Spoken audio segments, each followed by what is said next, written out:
ஒரு ஏழை விவசாயி மனைவியும் சிறிய குழந்தைகளும் உடன் வறுமையில் வாழ்ந்தான். தினமும் உழைத்தாலும் வயல் பசுமை இல்லை, வீட்டில் உணவு இல்லை.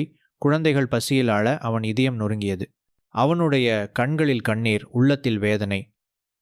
கடவுளே, என் பிள்ளைகள் பசியில் அழுகிறார்கள். நான் உழைக்கிறேன், நான் குற்றம் செய்யவில்லை. உன் கருணை எங்கே? சிவபெருமான் தனது அனந்தமான அன்புடன் விவசாயியை பார்த்து சொன்னார், மகனே, உன் கண்ணீரை நான் வீணாக்க மாட்டேன். நீ உழைக்கும் கைகள்தான் உன் பலம். இனிமேல் உன் உழைப்பை உலகம் காணும். அடுத்த நாள் வானம் கருணை புரிந்தது. மழை பொழிந்தது. வறண்ட நிலம் பசுமை பூண்டது. பிள்ளைகள் பசியாறினர். குடும்பம் மகிழ்ச்சி கண்டது. விவசாயியின் வாழ்க்கை மாறியது.